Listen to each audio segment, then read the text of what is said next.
Puji nama Tuhan, selamat pagi Bapak Ibu Saudara yang terkasih di dalam Tuhan Yesus Kristus. Pada kesempatan pagi hari ini saya akan membawakan renungan firman Tuhan yang saya beri judul Sekali Teguran Saja. Di dalam Keluaran pasal yang ke-11 ayat yang pertama. Berfirmanlah Tuhan kepada Musa, aku akan mendatangkan satu tulah lagi atas Firaun dan atas Mesir. Sesudah itu ia akan membiarkan kamu pergi dari sini. Apabila ia membiarkan kamu pergi, ia akan benar-benar mengusir kamu dari sini. Bapak Ibu Saudara, seringkali kita selalu mengabaikan akan hal teguran atau peringatan dari orang lain. Justru semakin kita ditegur, banyak orang malah semakin melanggar, semakin keras kepala. Nah, biasanya saudara, kenapa teguran atau peringatan itu diabaikan? Karena ada beberapa hal yang ada di pikiran seseorang. Yang pertama, karena teguran atau peringatan itu tidak berlaku baginya. Yang kedua, karena menganggap konsekuensinya ringan dibanding sensasi. Yang ketiga, karena mengira dia bisa lolos dari akibat yang ia langgar. Saudara, teguran atau peringatan itu bukan suatu himbauan, tetapi merupakan nasihat yang sering untuk membuat kita berbalik arah, supaya terhindar dari masalah atau bencana. Saudara, kita tahu ya bahwa Firaun itu sudah diperingatkan dan ditegur sebanyak 9 kali melalui tulah demi tulah yang terjadi begitu menakutkan. Tetapi Firaun masih saja keras hati. Di ayatnya yang sudah kita baca tadi, sebenarnya ketika kita melihat satu tulah saja, seharusnya itu sudah cukup membuat Firaun mentaati perintah daripada Tuhan. Apalagi melewati 2 atau 3 tulah yang menimbulkan kesukaran. Harusnya Firaun berhenti dan sadar dari keras hatinya. Saudara, di dalam suatu perusahaan itu biasanya surat peringatan hanya sampai 3 kali saja. Nah, di sini kalau kita perhatikan, kita pelajari, Tuhan memberikan sampai SP ke-10 kepada Firaun. Tulah yang terakhir membuat Firaun akhirnya menyerah dan menuruti apa yang menjadi kemauan atau kehendak dari Tuhan. Bapak Ibu Saudara yang dikasihi oleh Tuhan, pada pagi hari ini yang menjadi rema buat kita dari ayat firman Tuhan kita adalah cukup dengan satu teguran saja untuk bertobat. Jangan tunggu sampai peringatan Tuhan itu terjadi berulang-ulang dan menjadi semakin berat, baru kita mau berbalik atau berubah. Kita perhatikan dari tulah demi tulah yang Tuhan berikan, itu semakin meningkat sampai pada tulah yang terakhir. Tuhan mengambil yang berharga dari diri Firaun, yaitu anaknya yang sulung. Baru Firaun sadar dan mau bertobat serta taat sama Tuhan. Baiknya saudara, kita tidak keras hati terhadap setiap teguran dari Tuhan di dalam setiap kehidupan kita. Tetapi lekas berubah sesuai dengan kehendak Tuhan.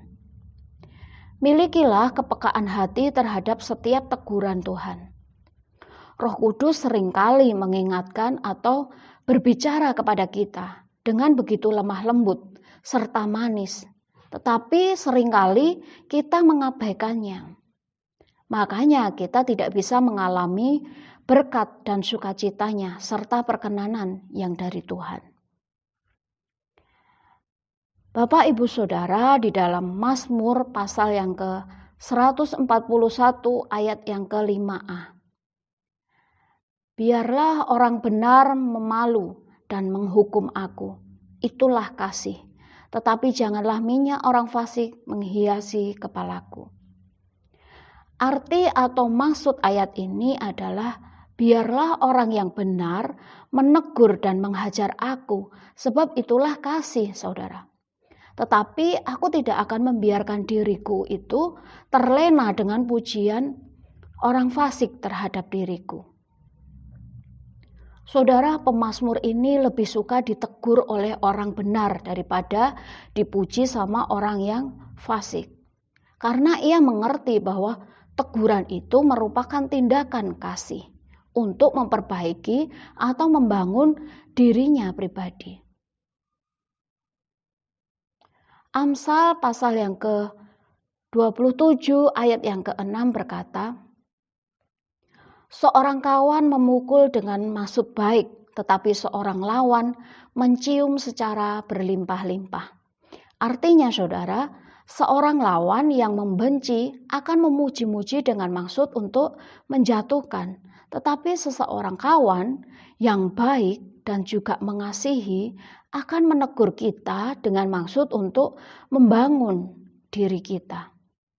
Manakah yang mau kita pilih, saudara? Apakah mau ditegur atau dipuji-puji?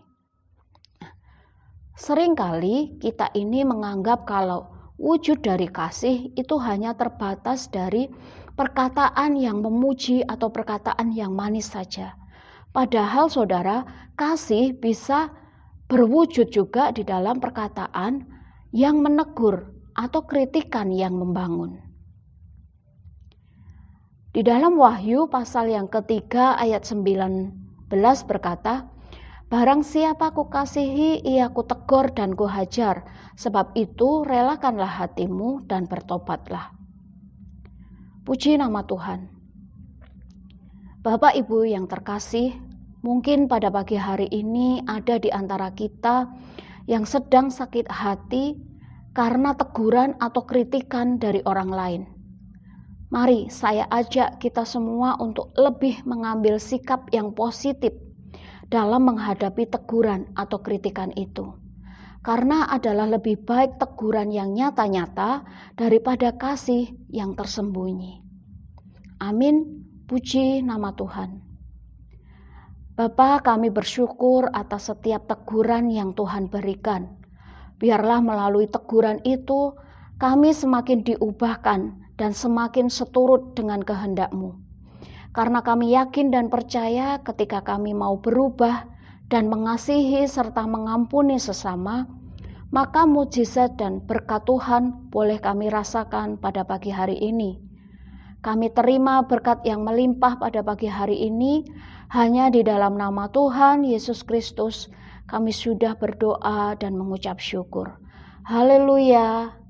Amin. Kiranya Tuhan berkenan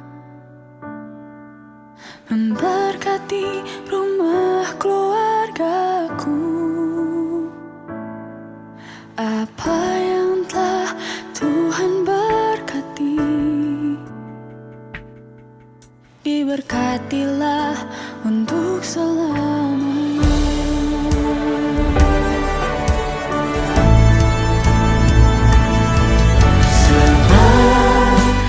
Tuhan melindungi, Tuhan menyinari dengan wajah-Nya, Dan beri kasih karunia, damai sejahtera, Yesus baik bagiku.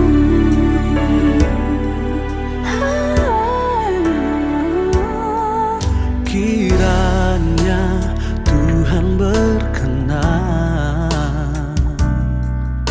memberkati rumah keluargaku.